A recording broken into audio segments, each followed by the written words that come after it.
అందరికీ శుభాభివందనాలండి. నా తరపున నా కుటుంబంలో కూడా ప్రత్యేకమైన వందనాలు. పాప అల్లుడు కూడా మరి మీ అందరికీ ప్రత్యేకమైన వందనాలు చెప్పమన్నారు. దేవుడు దీవించును గాక. గట్టిగా చప్పట్లు కొట్టి దేవుని నామమున స్తుతిద్దాం. హల్లెలూయా హల్లెలూయా. ప్రియులారా, ఇంతవరకు క్రీస్తు స్వస్థత సంఘముగా చిన్న మందగా మనం ఎక్కడెక్కడ వాసినప్పటికీ ప్రభు స్వరము చేత పిలువబడి ఆయన చిత్త ప్రకారంగా ఒక చోటకు చేర్చుకుని ఆయనే మనల్ని ఇట్టి రీతిగా నడిపించి పోషిస్తున్న దేవాది దేవునికి మహిమ ఘనత ప్రభావాలు కలుగును గాక. దేవుని స్తోత్రం. ప్రియులారా, ఇంతవరకు ప్రార్థనల్లోనూ పాటల్లోనూ మరి ఇంకనూ చెప్పవలసిన సాక్ష్యాలు చాలా ఉన్నాయి. ప్రత్యేకమైన పాటలు కూడా పాడటానికి ఉన్నారు, పేర్లు ఇచ్చారు. సమయం ఈరోజు మనకి ఇక్కడ ఈ కార్యక్రమాలు ఉండటం వల్ల మరి ఇవ్వలేకపోయాం, ఏమనుకోకండి. చెప్పబడిన సాక్ష్యాల్లోనూ దేవుడు మరి ఈ ఆరాధన పరిశుద్ధాత్మ చేత మనందరినీ బలపరుచుకుని నడిపించిన దేవాతి దేవునికి మహిమ కలుగునుగాక. దేవుని స్తోత్రం. ప్రియులారా, ప్రతి ఒక్క వ్యక్తి కూడా దేవుని సన్నిధికి వచ్చేటప్పుడు ఏదో ఒక్కటి ఆశించే వస్తాం, ఆశించకుండా రాము. వస్తామా? మనుషులైన తర్వాత ఆశ అనేది మనందరికీ ఉంటుంది. దేవుని సన్నిధికి వచ్చిన తర్వాత సమస్యలు విడుదల ఆశో, లేక మన కష్టార్జితము ఆశీర్వదింపబడతలేదని ఒక ఆశో, పనులు లేవను, ఇబ్బందులను, వ్యాధి బాధలను ఎన్నో కొన్ని మనకి ఉంటాయి. అయితే ఆయన వెంబడించే వారు ఏ రీతిగా ఉండాలి, వెంబడించిన వారి ఆశ ఎలాగ దేవుడు తీరుస్తున్నాడు. ఈ యొక్క వాక్యంలో ఒక మాట, గతించిన గురువారం నాడు ఒక వచనము కొరకు కొన్ని వచనాలు తీసుకుని 1:35 మాట్లాడుకున్నాం ఆల్ నైట్ ప్రేయర్లో. నిజంగా వాక్యము సంపూర్తిగా వినాలి అంటే సమయం ఉండాలి. సమయం మనకి ఎప్పుడు దొరుకుతుందంటే ఆల్ నైట్ ప్రేయర్లో దొరుకుతుంది. అవునా కాదండి? ఆల్ నైట్ ప్రేయర్ దూరం మనం చేసుకుంటే మనం ఏం పోగొట్టుకుంటున్నామో కూడా మనకు అర్థము అవ్వాలి. ఆల్ నైట్ ప్రేయర్ అనగా దేవునితో పెనుగులాట. ఆల్ నైట్ ప్రేయర్లో సన్నిధిలోను, పాత సన్నిధిలో అప్పుడు దొల్లేసేవారు. ఆడవాళ్ళే కంటే మగవాళ్ళకి మోకరించిన కాడ ఎవరో కూడా ఉండేవారము కాదు. కానీ అప్పుడు ఇంకా జనం తక్కువ. కానీ ఇప్పుడు కూడా దేవుడు జనం పెంచాడు ఆల్ నైట్ ప్రేయర్కి. అయినను ఆ యొక్క పెనుగులాట ప్రభువులో మనందరము కూడా మరి నడుస్తున్నందుకు దేవుని నామానికి మహిమ కలుగును గాక. ఎందుకంటున్నానంటే, ఎవరమైతే దేవుని పట్ల విశ్వాసము కలిగి దేనిని ఆశించకుండా ఒకే ఆశ కలిగి ఉంటామో వారికి ఉండే యొక్క బహుమతి, వారికి ఉండే యొక్క ఘనత భూమి మీద ఎవ్వరికీ కూడా దొరకదు. ఎందుకంటున్నానంటే, దేవాది దేవుడు సృష్టించిన సృష్టి పరిశుద్ధముగా సృష్టించాడు.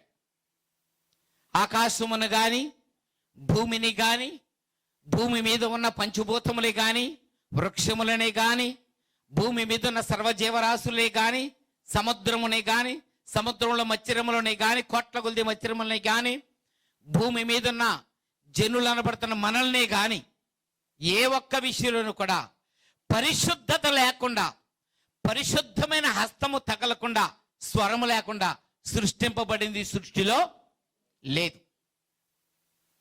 అయితే ఇంత పరిశుద్ధముగా దేవుడు చేస్తే, ఇంత పరిశుద్ధముగా దేవుడు మనందరినీ కూడా నిర్మిస్తే, ఈ పరిశుద్ధమైన ప్రదేశానికి, పరిశుద్ధమైన భూమికి, పరిశుద్ధమైన ఆకాశానికి, భూమి మధ్యలో ఉన్న, భూమిలో ఉన్న ప్రతి ఒక్క దానికి అపవిత్రత అనేది అంటింపబడింది. ఏమంటింపబడిందండి? అపవిత్రత అనగా పాపం అనేది అంటింపబడినది.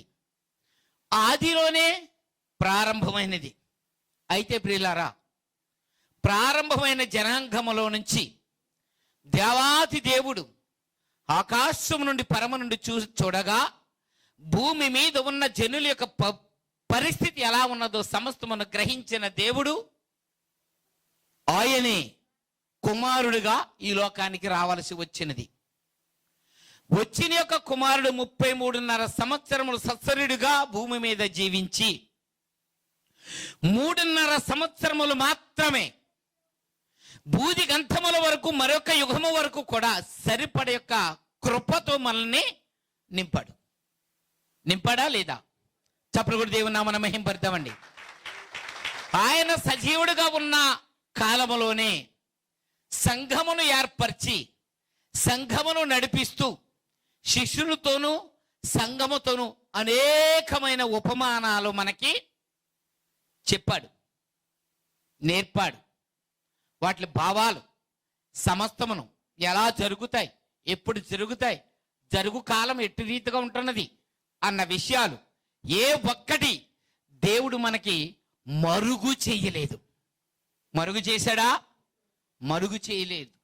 సమస్తమును ప్రవక్తల నోట పలికిన యొక్క మాట నెరవేర్పుడు నిమిత్తమై ఆయన వచ్చాడు.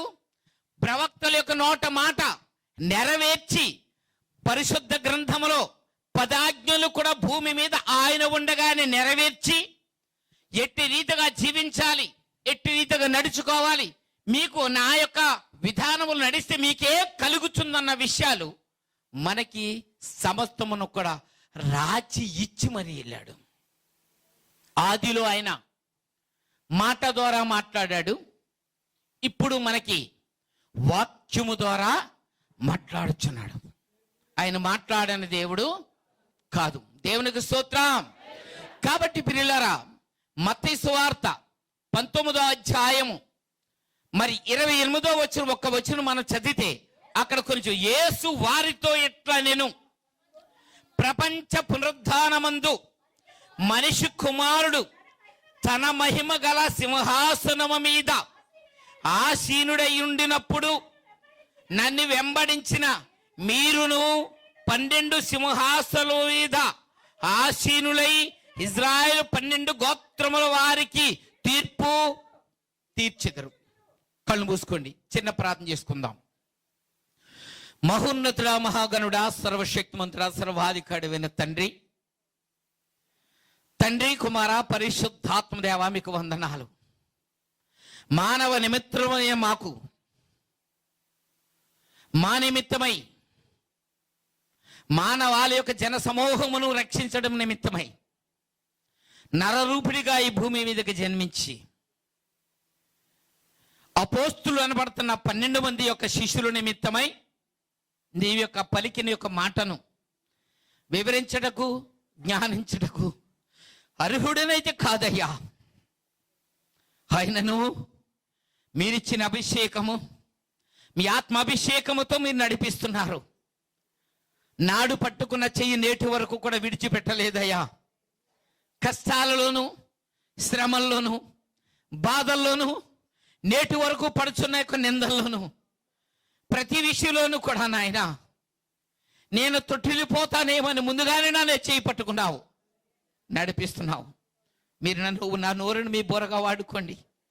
మీ ఆత్మచేత అభిషేకించి నడిపించి బలపరచమని నజరేయుడైన యేసు పరిశుద్ధ నామమున అడిగి బ్రతులాడి వేడుకుంటున్నాం పరమ తండ్రి. దేవుని స్తోత్రం. హల్లెలూయా.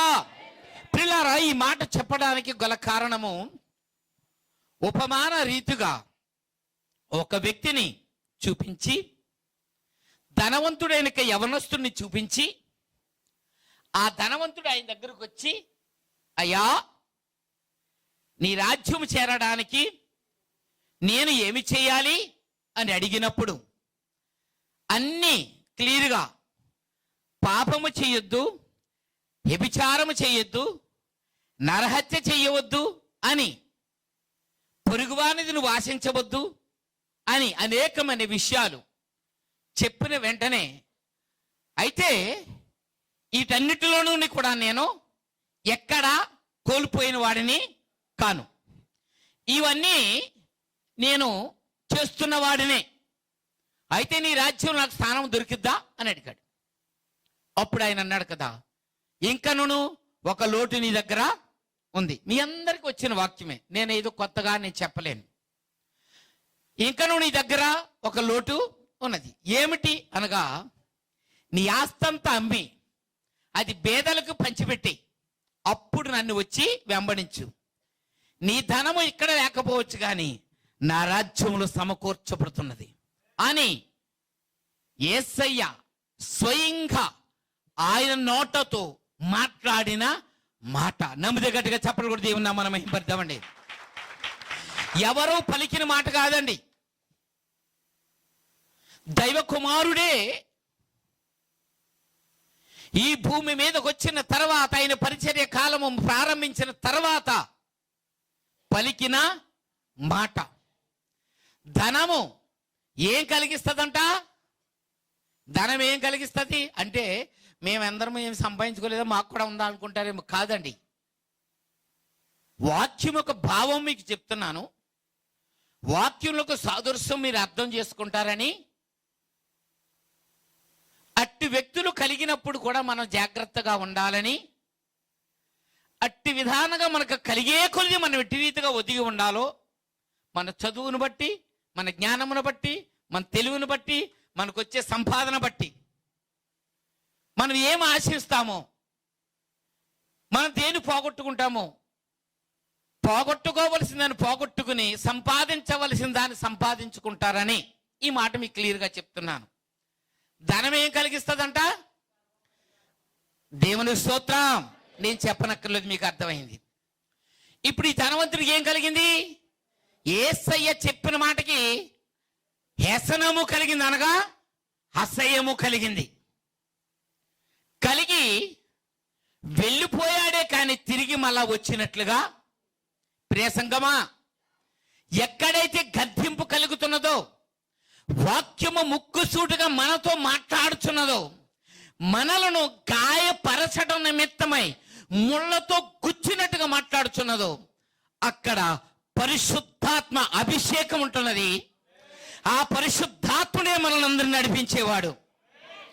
ఎప్పుడైతే పెంచవలసిన విధానంగా దైవజనుడు పెంచుతాడో, ఉండవలసిన విధానంగా విశ్వాసులు నిలబడి ఉంటారు, వారు పొందబోయేదేమిటో మనం ఈ దినము చూస్తాం, తెలుసుకుంటాం. సంఘమును విడిచి కుటుంబం, అనగా సంఘం అనగా ఏంటి అసలు లెక్క ప్రకారంగా? కుటుంబము. కుటుంబానికి వేరుగా ఉండి మనం సంపాదించేది ఏమీ కూడా ఉందా అండి? లేదు. అలాగే సంఘాన్ని విడిచి నీ తప్పుని, నీ ఆలోచనని మార్చడానికి దేవుడు మాట్లాడుతున్న ఒక మాటకు దూరం అయ్యి ఎప్పుడు నువ్వు బయటికి అడుగు పెడతావో అప్పుడు నీ ఆత్మ జీవితం ఎదుగుతుంది అనుకుంటాము, కానీ వెదగదు. ఏం చేస్తుంది? కుంటిబారిపోద్ది. కుంటిబారిపోయి ఆత్మీయ జీవితంలో వెదగలేం. ఇప్పుడు ఈ ధనవంతుడికి అన్నీ ఉన్నాయి, ఆ ఉన్న దాంట్లో ఒకటి కొదవుందయ్యా, అది తీసేయమన్నాడు ఆయన. ధనవంతుడికి ఏం కలిగింది? వ్యసనము కలిగింది. అతను ఏం చేశాడంట? వెళ్ళాడు, కానీ తిరిగి, నమ్మితే గట్టిగా చెప్పలో దేవుని నామమున మహిమపడదామండి, రాలేదు, రాలేము. బాప్తిస్మ సాక్ష్యాలకు కూడా వస్తాను అన్న తర్వాత వెనకడుగు వేస్తే తిరిగి రావటం చాలా కష్టం. తిరిగి రావటం చాలా కష్టం. ఉన్నాడా మా సచ్చాడా? తిరిగి రావటం చాలా కష్టం. ఎందుకంటున్నానంటే, ఎప్పుడు నువ్వు వస్తానంటావో నీ వెనకలు ఆగే మనసు కలిగించేది ఎవరు? అపవాదుగాడు నిన్ను అప్పుడే. అందుకే ముందు ఒక నెల మీ పేర్లు ఇమ్మంటాను. ఎవరి పేర్లు? మా పేర్లు కాదు, ఎవరి పేర్లు ఇమ్మంటాను? బాప్తీసం తీసుకునే వారి పేర్లు. ఈ నెల ముందు వీరికి చెప్తాను, వాళ్ళని బట్టి ప్రార్థన చేయండి అని. ప్రతిరోజు మీరు కొంతమంది మర్చిపోయిన, కొంతమంది గుర్తు పెట్టుకుని జ్ఞాపకం చేసుకుని మరీ ప్రార్థన చేస్తారు. ఎందుకో తెలుసా? మళ్ళా ఆ యొక్క ఆత్మ తొట్టిల్లు పోకూడదని. దేవునికి స్తోత్రం, హల్లెలూయా. మన సన్నిధి నుంచి ఆ విధానంగా తొట్టిల్లిన వారు మళ్ళా ఇప్పటికింకా తిరిగి వచ్చి నేను బాప్తీసం తీసుకుంటాను అన్నవారు లేరు. కొంతమంది భూమి మీద కూడా లేరు. ఎందుకంటున్నానంటే, బాప్తీసము దేవుని యొక్క ముద్ర. ముద్ర ఉంటే ఏదో ఒక క్షణాన దేవుడు నీతో మాట్లాడతాడు. దేవుని స్తోత్రం. ఇప్పుడు అది కాదు మన ట్రాఫిక్. ఇక్కడ ఇప్పుడు ఎప్పుడైతే ఇలాగన్నాడో, ఏమండి, ఎప్పుడైతే ఇలాగన్నాడో చూడండి, మనము 23వ వచనం, యేసు తన శిష్యులను చూచి, ధనవంతుడు పరలోక రాజ్యములో ప్రవేశించుట దుర్లాభమని మీతో, గట్టిగా చెప్పండి, మీతో, ఇంకా గట్టిగా, మీతో నిశ్చయంగా చెప్పుచున్నాను. గట్టిగా చెప్పడం దేవుని మనం మహిమపడదామండి. ధనవంతుడు దేవుని రాజ్యంలో ప్రవేశించుట అంటే అర్థం, అతనికి ఎట్లాంటిది సాధ్యము కూడా కాదు. ఎందుకనగా తన హృదయంలో ఒకటి ఉంది. ఏముంది? వ్యసనముంది. నేను ధనవంతుడను, నాకు డబ్బు ఉంది, ఆస్తుంది, నేను పిలిస్తే కొంతమంది వస్తారు, కొంతమంది నా వెనకాల తిరుగుతారు అని ఒక ఆలోచన ఉంది. అయితే దేవునికి అది ఇష్టమా? కాదు. ప్రతి ఒక్కరము కూడా ఆయన దగ్గర పోగు చేయబడవలసిన వారమే. ధనవంతుడే గాని, దరిద్రుడే గాని, పేదవాడే గాని, రోగియే గాని, దొంగతనం చేసేవాళ్ళే గాని, పాపము చేసేవారమే గాని, ప్రతి ఒక్కరము కూడా ఆయన ఎదుట ప్రత్యక్షము కావలసిన ఒక దినం ఉంది. ఆ దినము నాడు క్షేత్రం ఉంది కదా, పాలు డబ్బు, పాలు అమ్మేవాళ్ళు అంటే కోపపడకండి. ఎందుకంటే పాలు పిసిగేటప్పుడు ఏం చేస్తాం మనకు తెలుసు కాబట్టి నేను చెప్తాను, కోపపడకండి. ఇది శాస్త్రమును, వాక్యములు ఒక భావమును. పాలు డబ్బులేనంట, నీళ్ళ డబ్బులేనంట. అవునా? పాలు డబ్బులే, నీళ్ళ డబ్బులు. ఇంకోటి ఉంది మరి, ఆ డబ్బులే, నీ కష్టార్జితమే. అది అని ఎందుకన్నానంటే మీకు అందరికి అర్థమవుతుంది కదా. అవునా?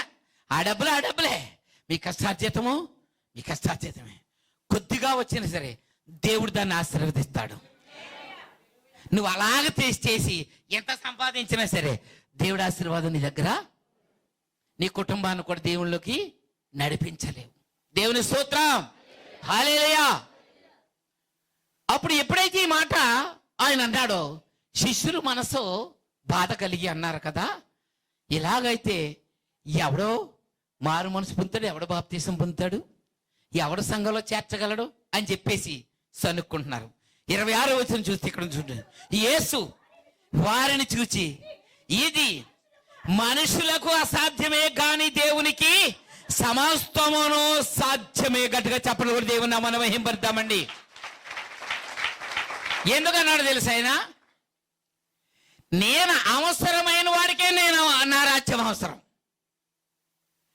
నా మాట విన్నవాడిదే నా రాజ్యం, వినని వారిది వస్తాం వెళ్తాం కాదని అందుకే అంటాను. వచ్చినప్పుడు ఏం చెప్తున్నాడు దైవజనుడు, దేవుని యొక్క వాక్యం ఏమొస్తున్నది, ఆ వాక్యాన్ని బట్టి, ఆ మాటను బట్టి ప్రార్థన చేయగా దేవుడు మనతో ఏం మాట్లాడుతున్నాడు. దైవజనుడితో మాట్లాడేది చాలా తక్కువ అండి. మీకు అర్థమవుతాయి. ఇప్పుడైనా ప్రార్థనలో జ్ఞాపకం చేసుకుంటారని చెప్తాను. దైవజనుడితో మాట్లాడేది చాలా తక్కువ. వాక్యాన్ని బట్టి నువ్వు ప్రార్థన చేయగా నీతో మాట్లాడేదే ఎక్కువ. కొన్ని మాటలు మాత్రమే మాట్లాడతాడు దేవుడు. ప్రార్థన నీ హృదయం అప్పచెప్పి వ్యక్తి నువ్వు ప్రార్థన చేసినప్పుడు ప్రతీది నీకు బయలుపెరుతాడు. ఆయన బయలుపరచని దేవుడు, ఆయన మాట్లాడని దేవుడు కాదు, ఆయన మాట్లాడే దేవుడు కాబట్టి మాట్లాడతాడు. అందుకే నేను అంటాను, ప్రార్థన చేసేటప్పుడు ఒక్క వచనం ఒక రోజు జ్ఞాపకం చేసుకోండి, మరొక వచనం మరొక రోజు జ్ఞాపకం చేసుకోండి. మీరు 3 సార్లు ప్రార్థన చేయకపోయినా ఒక్కసారి చేసినా సరే, ఈ దినము నాడు, ఈ శుక్రవారం నాడు దైవజనుడితో దేవుడు ఈ మాట మాట్లాడాడు కదా ప్రభువా, ఆ మర్మం ఏమిటి అని నీ 2 జానలు నువ్వు తగ్గించుకుని, ఎంత తగ్గించుకోవాలి? 2 జానలు నిన్ను నువ్వు తగ్గించుకుని, నీ 2 చేతులు ఆకాశం వైపు ఎత్తి నువ్వు కళ్ళు మూసుకుని ప్రభువాని అంగలార్చక, నీకు తెలియకుండా ఒక్కొక్కటి దేవుడు నీతో మాట్లాడుతుంటే నీ హృదయం పరితపించి పగిలిపోద్దంట.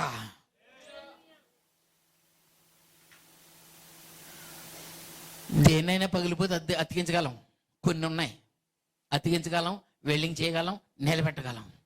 కొన్ని పగిలితే అతికించగలమా? అద్దం పగిలిపోతే మళ్ళీ అద్దం అలా చేస్తామా? మట్టి కుండ పగిలిపోతే మట్టి కుండలాగా చేస్తామా? మట్టి కుండ చేస్తాకి గమ్ము వచ్చేసింది, కంగారు పడకండి, చేయలేమనకండి, ఇప్పుడు వచ్చేసింది. కానీ అద్దాన్ని అద్దంలాగా నిలబెట్టి ఆ యొక్క పోలుము, ఆ యొక్క అన్నము తీసుకురాలేము. నీ హృదయము పగిలితే కూడా పరిశుద్ధాత్మ దేవుడు మాట్లాడుచున్నాడు. ప్రార్థనలో దేవుడు నువ్వు మాట్లాడినప్పుడు, నీకు దేవునికి సంభాషణ కలిసినప్పుడు, ఆ సంభాషణ దేవునికి నీకే అయినప్పుడు నీ హృదయం పగిలితే ఆ వచ్చే కన్నీరు డైరెక్ట్గా దేవుని బుడ్డిలోకి వెళ్తుందండి. నమ్మదే గట్టిగా చెప్పలు కూడా దేవుని నామమున మహిమపడదాం. అన్నా ప్రార్థించింది, అన్నగారు ప్రార్థించారు, కన్నీరు కరుస్తూ మూలుగుతూ. మనకలాగా సంఘంలో ఒక ప్రార్థన, ఇంటికి వెళ్ళి ఒక ప్రార్థన ఇలాగ చేయదు. సంఘంలో చేసే ప్రార్థన జనాలు చూస్తారని కొంతమంది చేస్తాం. అలా చేయకండి. దేవునికి మీకుని ఒక సంబంధం పెట్టుకోండి. పురుషులు స్త్రీలు కూడా ఏ సంబంధం ఉండాలండి? దేవునికిని మనకిని ఒక సంబంధం ఉండాలి, ఒక బంధం ఉండాలి. ఆ సంబంధం, ఆ బంధము కలిసినప్పుడు ఆయన నిబంధన ఏంటో మనకు చెప్తాడు. దేవునికి స్తోత్రం. అట్లాంటిది ఈ మాట అన్నప్పుడు ఆయన ఏమన్నాడంట? అది మనుషులకి అసాధ్యమే కానీ దేవునికి సమస్తమును సాధ్యమే. దేవుని స్తోత్రం, హల్లెలూయా. అప్పుడు పేతురు అన్నాడు, అయ్యా ఆగమ్మా నేనే చెప్పేస్తాను. అప్పుడు పేతురు అన్నాడు, అయ్యా మేము, అప్పుడు పేతురు ఏమంటాడంటే, ఇదిగో మేము సమస్తమును విడిచిపెట్టి నేను వెంబడించితిమి గనుక మాకేమి దొరుకునని ఆయనను అడుగగా. నమ్మితే గట్టిగా చప్పలు కొడితే దేవుని మనం ఏం పడతామండి? ఇంకా గట్టిగా చప్పలు కొడదాం, ఇంకా గట్టిగా చప్పలు కొడదాం. దేవాది దేవుడు, పరిశుద్ధాత్మ దేవుడు మనతోనే ఎందుకు మాట్లాడుచున్నాడు? మనం ఏ రీతిగా దేవుని సన్నిధిలో ఉండాలి,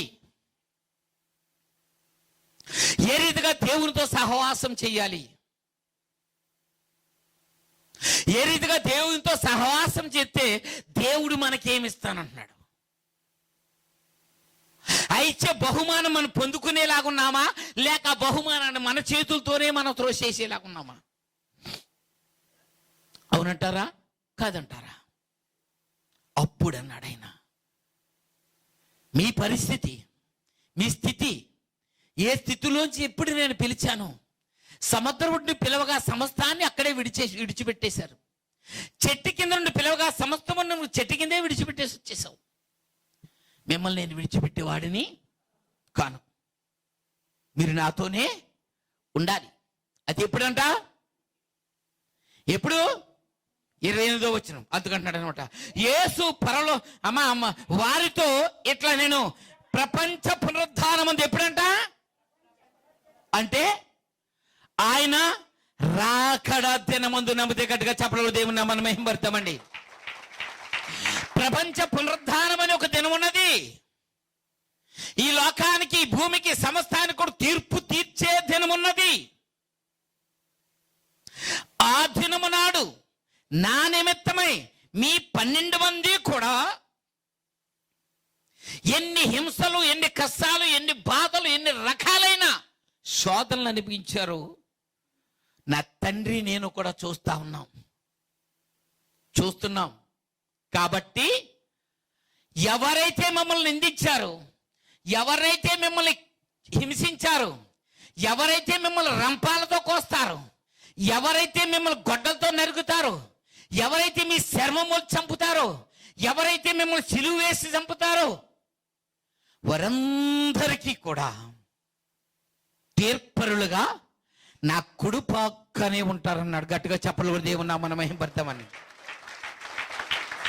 మీరు 12 సింహాసనములు వేసుకుని, నేను ఆ పునరుద్ధానమందు నా మహిమతో నేను వచ్చి నా సింహాసనం మీద కూర్చున్నప్పుడు, చూడండి ఇక్కడ అన్నాడు, యేసు వారితో ఇట్లా, నేను ప్రపంచ పునరుద్ధానమందు మనిషి కుమారుడు తన మహిమ గల సింహాసనము మీద ఆసీనుడై ఉండునప్పుడు నన్ను వెంబడించిన మీరును 12 సింహాసనముల మీద ఆసీనులై ఇజ్రాయేల్ 12 గోత్రముల వారికి తీర్పు తీర్చెదరు. గట్టిగా చెప్పలు కూడా దేవుని నామమున మహిమపడతామండి. ఇంకా గట్టిగా చెప్పలు కూడా. పరిశుద్ధాత్మ దేవుడు ఎందుకు ఈ మాట చెప్తున్నాడు తెలుసా ప్రియ సంగమా? ఇవాళ మాకు ఈ కష్టం వచ్చింది, దేవుడు ఏమి చేయలేదు. ఈ బాధ వచ్చింది, దేవుడు మమ్మల్ని చూడలేదు, మా ప్రార్థన ఆలకించట్లేదు, మా మరణ ఆలకించలేదు, ఎంతకాలం సన్నిధిలోకి వచ్చినా మాకు ఇలాగే ఉన్నాం, మేము ఆశ్రయం అనుకుంటున్నారేమో. అనుకోవద్దు, అనుకోవద్దు. ఆ పరిశుద్ధాత్మ దేవుడు చూస్తున్నాడు. ఆ తండ్రి అయిన దేవుడు మహాకాశము పైన సభాపర్వతం మధ్యలో అగ్నిగుండము ఉన్నది. అగ్నిగుండము మధ్యలో ధవళ సింహాసనము మీద ఆసీనుడైన దేవుడు చూస్తూనే ఉన్నాడు. చూడని దేవుడు కాదు. కుమారుడు మళ్ళీ అక్కడ ఉన్నాడు అనుకుంటున్నారేమో, లేడు. కుమారుడు ఇంకను అక్కడ లేడు. ఇప్పుడు దేవునికి స్తోత్రం, హల్లెలూయా. తండ్రి చూస్తూనే ఉన్నాడు, కుమారుడు మన మధ్యలోనే ఉన్నాడు.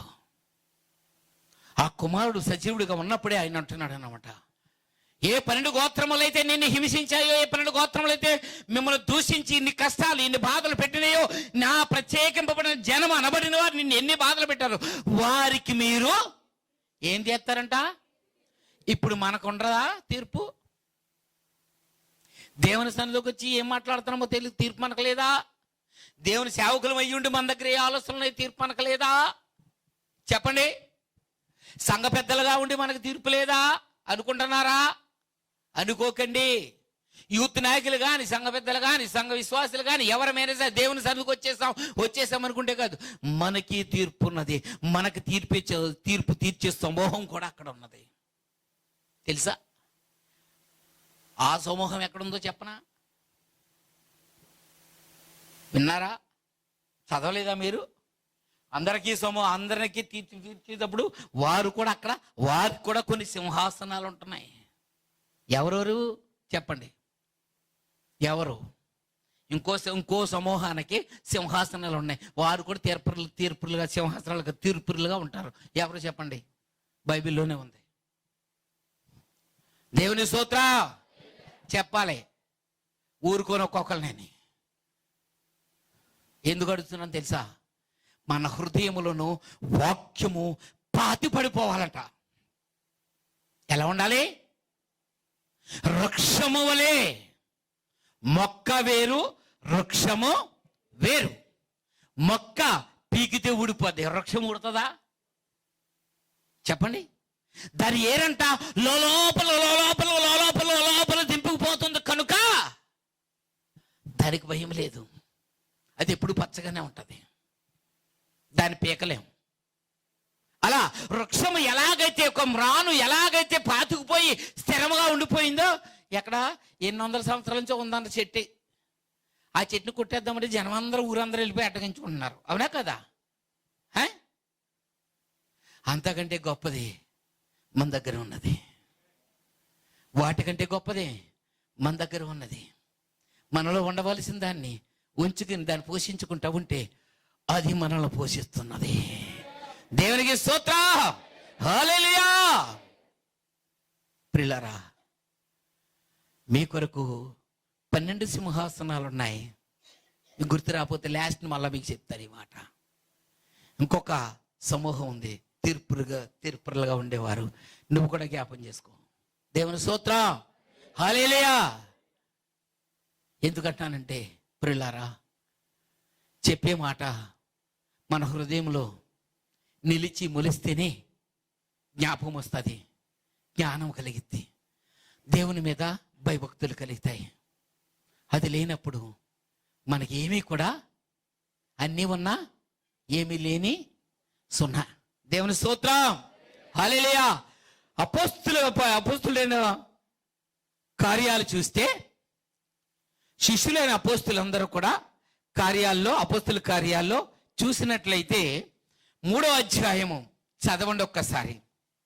అపోస్తుల కార్యాలు 3వ అధ్యాయము ఆగండి, 3వ అధ్యాయము 21వ వచనం మాత్రమే చదవండి. అన్నిటికీ కుదురుపాటు కాలము వచ్చునని దేవుడు ఆది నుండి ఎవరి నోట? తన పరిశుద్ధ ప్రవక్తల నోట పలికించెను. చాలాగండి, దేవుని స్తోత్రం. ఎన్నిటికిని? అన్నిటికిని. 1, 2 ఉందా? లేదు. 1, 2 లేదు. చూసినట్లయితే అక్కడ ఇంకా ముందున్న వచనం 20వ వచనం కానీ చదువుకురండి. అమ్మా, మీ కొరకు నియమించిన క్రీస్తు యేసు, మీరు ఆగిపోతారా? నేనే చదువుకుంటాను, ఏం పర్లేదు. మీ కొరకు నియమించిన క్రీస్తు యేసును ఆయన పంపినట్లును మీ పాపములు తుడిచివేయబడు నిమిత్తమును మారు మనసు నుండి తిరుగుడి. నమ్మితే గట్టిగా చెప్పలు కూడా దేవుని మనం మహిమపడతామండి. హల్లెలూయా, దేవుని స్తోత్రం. దేవుడు ఏమంటున్నాడు అక్కడ? ఏమని మాట్లాడుతున్నారు శిష్యులు? ఎవరి కోసం అంట? పంపబడ్డాడు ఆయన. వాక్యం ఎలాగొచ్చింది? ఇవ్వబడింది మనకి. ఇవ్వబడ్డదా లేక సృష్టింపబడింది మన దగ్గరికి? దేవుని దగ్గర నుంచి మనకి పంపబడింది. పంపబడింది కాబట్టి మనకి ఇవ్వబడ్డది. పంపబడ్డది ఎవరు అనగా ప్రభు అయిన యేసుక్రీస్తు. ఎవరు పంపారు? తండ్రి పంపాడు, సృష్టికర్త పంపాడు. ఆయనే మానవుడుగా వచ్చాడు ఈ లోకానికి.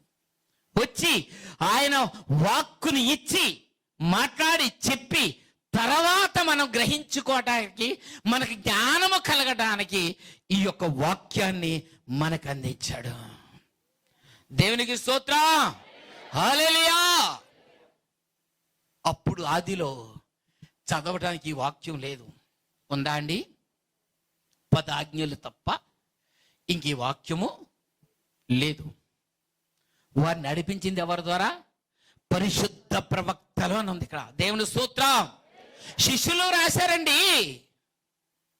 ప్రవక్తలకు గొప్ప పేరు ఇచ్చాడు దేవుడు, పరిశుద్ధ ప్రవక్తలు. సేవకులకు కూడా అదే పేరు కలుగుతున్నది అక్కడ. ప్రియ జనాంగమా, దేవుని సంఘం అనబడుతున్న, క్రీస్తు స్వస్థత సంఘం అనబడుతున్న జనాంగమా, మన హృదయము, మన ఆలోచన, మన తలంపులు ఏ రీతిగా ఉంటున్నాయి? ఎక్కడ పెడుతున్నాం? ఏం ఆశిస్తున్నాం? శిష్యులు అడిగారు. అడిగిన దానికి గొప్ప మాట చెప్పాడు. మీ 12 మందికి 12 సింహాసనములు నా దగ్గర ఉన్నాయ్యా. మిమ్మల్ని హింసించిన ఆ 12 గోత్రములకి కూడా తీర్పరులుగా మీరే ఉన్నారు. మనం హింస పొందుతున్నామని, బాధపడుతున్నామని, మన ఇబ్బందులు పడుతున్నామని దేవుని సన్నిధికి దూరం అయిపోతున్నామేమో. అసలు దేవుని యొక్క వాక్యము పట్టుకుని రావడానికి ఏమైనా సిగ్గుపడుతున్నామేమో. బైబిల్ పట్టుకోవడం చాలా మంది సిగ్గు కాదా? చెప్పండి, నిజం చెప్పండి. సిగ్గా కాదా? నిజమా? ఎంతమందిని చూపిస్తున్నాం? ఎంతమంది, ఎన్ని లక్షల మంది ఉన్నారు దేశంలో. బైబిల్ పట్టుకెళ్తే భయమేసి సిగ్గుపడి బైబిల్ పట్టుకెళ్లకుండా తిరుగుతున్న దొంగ క్రైస్తవులు మనం చాలా మంది. నిజమా కాదా? ఏమండి, శిష్యులు కూడా అలాంటి వాళ్ళే కదా. వారు భయపడ్డారా? వారు సిగ్గుపడ్డారా? తెలియనప్పుడు దేవుని యొక్క మాట తెలుసుకున్నారు ఆయన దగ్గర. ఎవరి దగ్గర? దేవుని దగ్గర. ఒక్క పేతురు గారే కదా అడుగుతా, 12 మంది కూడా నిలబడి అడిగేవారు. అయ్యా, దీని భావం ఏంటి? దీని అర్థం ఏంటి? ఇది ఎప్పుడు జరుగుద్ది, మరి మాకు కూడా చెప్పు అని అడిగి తెలుసుకునేవారు. అందరికంటే ఎక్కువ పేతురు గారు అడిగేవారు. అయితే ప్రియులారా, మనం తెలుసుకోవటానికి, చదువుకోవడానికి, ఏమండి, మనకి జ్ఞానం కలగడానికి ఏముంది? ఆయన వాక్యే మన దగ్గర ఉంది. చదువుతున్నాం, తెలుసుకుంటున్నాం, అన్నీ చేస్తున్నాం, కానీ ఇది పట్టుకెళ్తాను సిగ్గు ఎక్కువ మనకి. సిగ్గుపడి వీటి కోసం సిగ్గుపడండి. ఎవరైనా సరే సిగ్గుపడి బోల్డ్ ఉన్నాయి లోకంలో మన దగ్గర. ఎవరి దగ్గర కాదు, మన దగ్గరే ఉన్నాయి లేవా? ఏమా, వాటి కొరకు సిగ్గుపడండి. ఆ తీయని మాటల కొరకు మీ మనసు పులకింతలు వచ్చేస్తున్నాయంట. మన మనసులో ఏమొస్తాయంట నాని? మన మనసు ఏమొచ్చేద్ది? పులకరించిపోతా తీయని మాటలకి. మన ఆత్మీయ జీవితం ఏమైపోతుందో తెలుసుకుంటే ఆ పులకరింపుల్లో. దేవునికి స్తోత్రం, హల్లెలూయా. అవునా కదా బాబు గారు? నిజమా కదా? ఏంటి మా బాగా ఇలా మాట్లాడుతున్నాడు అనుకుంటున్నావా? నువ్వు ఎంత పులకరించిపోతున్నావో ఇప్పుడు. వాటికి కాదు, వాటి కోసం సిగ్గుపడాలి మనం. ఎందుకో తెలుసా? ఒక దినమున్నది మనందరినీ పోగు చేసే దినము. అక్కడ కులం లేదు, జాతి లేదు, మతం లేదు, వర్గం లేదు. అందరూ అక్కడికి వెళ్ళవలసిన వారమే. చూపిస్తాను అది కూడా. దేవునికి స్తోత్రం, హల్లెలూయా. మళ్ళీ ఇప్పుడు చదవండి, నేను చదివిన వచనం మీకు ఇచ్చిన వచనం చదవండి. అన్నిటికీ కుదురుపాటు కాలము వచ్చునని దేవుడు ఆది నుండి తన పరిశుద్ధ ప్రవక్తల నోట పలికించెను. అంతవరకు యేసు పరలోక నివాసి అయ్యుండుట అవశ్యం. అంటే అర్థం ఏంటి చెప్పండి అమ్మా, నాకు అర్థం కాలేదు. మీరు చదువుకున్నవారు, జ్ఞానవంతులు. అవశ్యము అంటే అర్థం ఏంటి?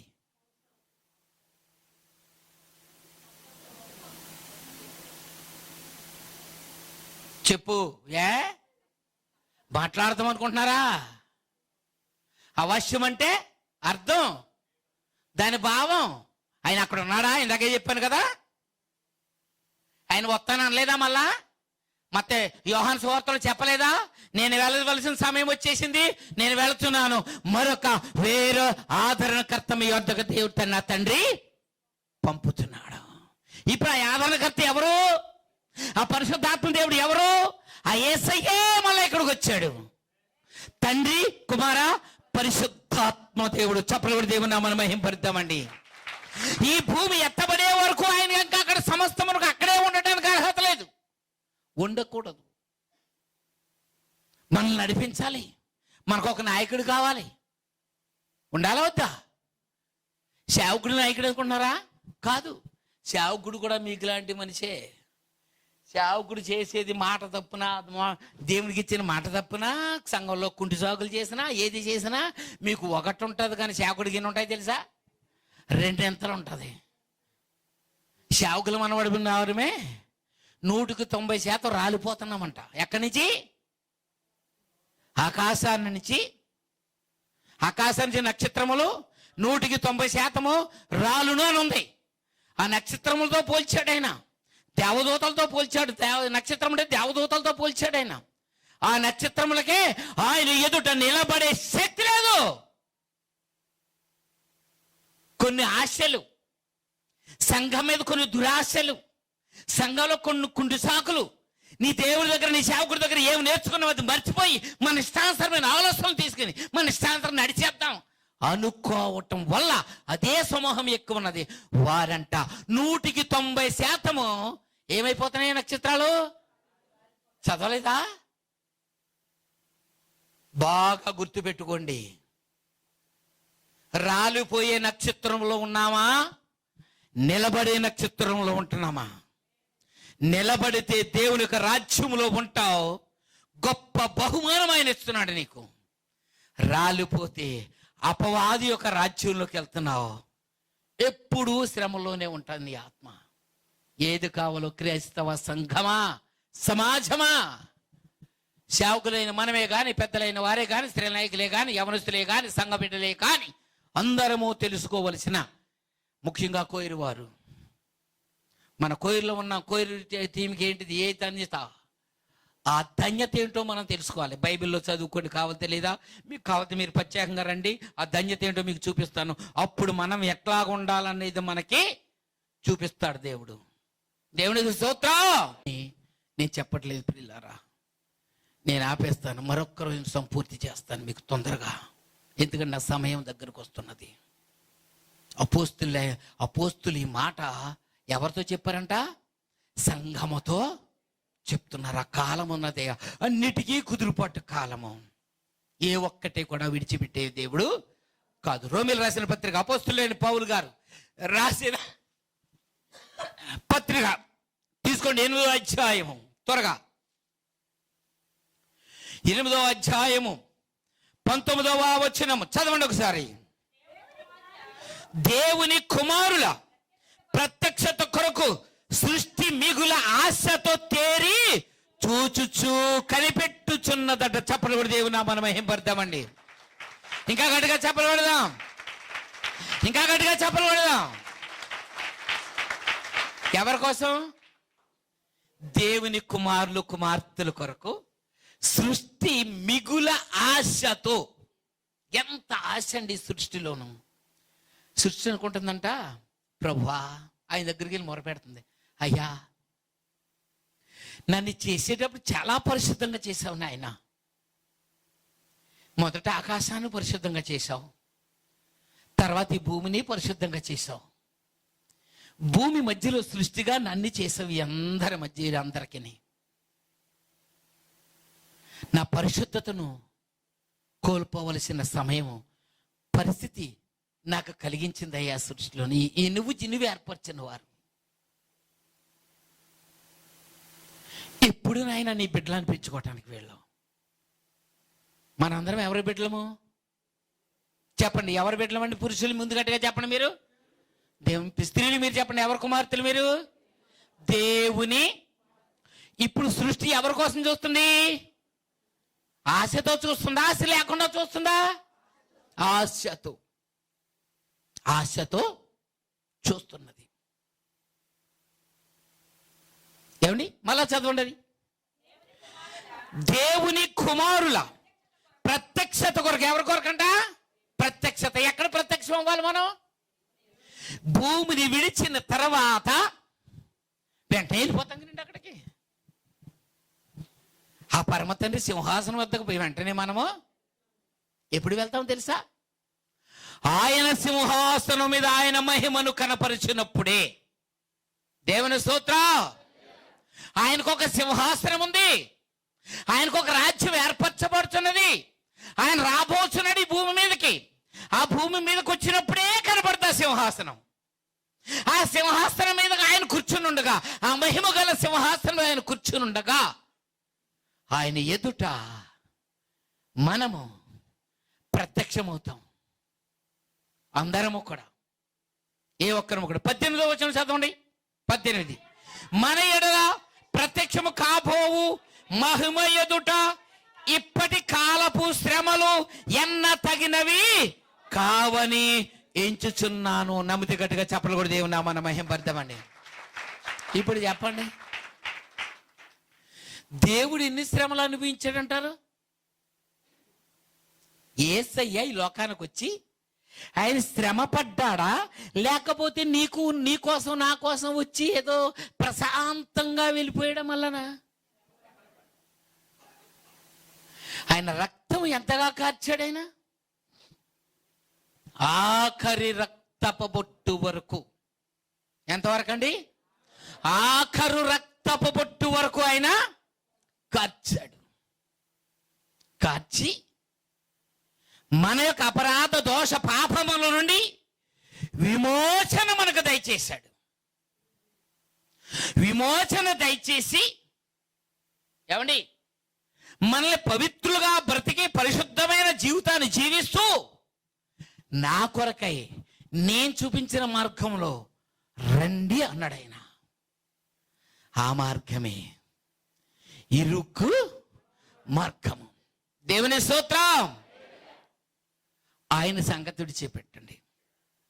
ఆయన అప్పచెప్పిన ఒక పరిచర్య భారము నిమిత్తమై మనము సాధిస్తున్న ఈ యొక్క సువార్త నిమిత్తమై 12 మంది శిష్యులు ఎన్ని పోట్లు పడ్డారు?